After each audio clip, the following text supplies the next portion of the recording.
பொன்னேரியில் போதையில் உயர் கோபுர மின்விளக்கு டவரில் ஏறி தற்கொலை செய்து கொள்வதாக மிரட்டல் விடுத்த நபரை 1 மணி நேர போராட்டத்திற்கு பிறகு தீயணைப்பு வீரர்களும் காவல்துறையினரும் மீட்டனர். திருவள்ளூர் மாவட்டம் பொன்னேரி பழைய பேருந்து நிலையம் அருகே உயர் கோபுர மின்விளக்கில் போதையில் ஒருவர் மேலே ஏறினார். சுற்றியிருந்த வியாபாரிகள், ஆட்டோ ஓட்டுநர்கள் அனைவரும் நகராட்சி ஊழியர் மின்விளக்கு பழுது செய்வதற்காக டவரில் ஏறியதாக நினைத்துக் கொண்டிருந்தனர். சிறிது நேரத்தில் போதையில் இருந்த வாலிபர் கீழே இறங்க மறுத்து மேலிருந்து தற்கொலை மிரட்டல் விடுத்த பிறகு பரபரப்பு ஏற்பட்டது.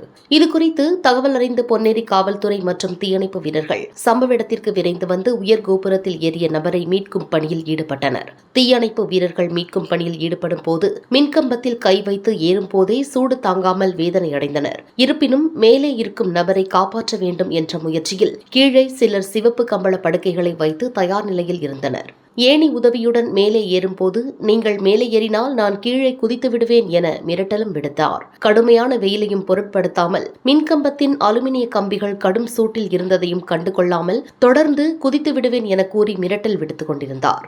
தீயணைப்பு வீரர்கள் மேற்கொண்டு மேலே செல்லாமல் சமாதானம் செய்ய முயற்சியில் ஈடுபட்டனர். தொடர்ந்து ஏணியின் மேலே ஏறிய தீயணைப்பு வீரர்கள் இருவர் லாவகமாக பேசி கீழே இறக்கி அழைத்து வந்தனர். முதற்கட்ட விசாரணையில் தூத்துக்குடியைச் சேர்ந்த ஆப்ரஹாம் என்பதும் இதேபோன்று ஏற்கனவே 2 முறை டவர்களில் ஏறி மிரட்டல் விடுத்ததும் விசாரணையில் தெரியவந்துள்ளது. தொடர்ந்து காவல்துறையினர் விசாரணை நடத்தி வருகின்றனர். சுட்டெரிக்கும் வெயிலில் கீழே இறங்கி வர மறுத்து உயர் கோபுர மின்விளக்கு டவரில் ஏறி மிரட்டல் விடுத்த சம்பவம் அப்பகுதியில் பரபரப்பை ஏற்படுத்தியது.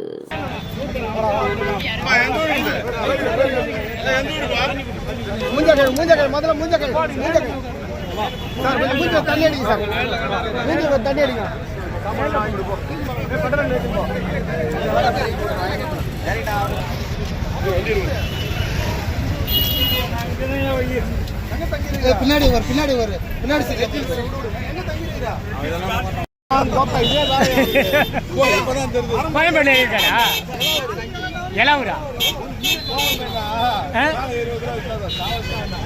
கோயம்பேட்லையா?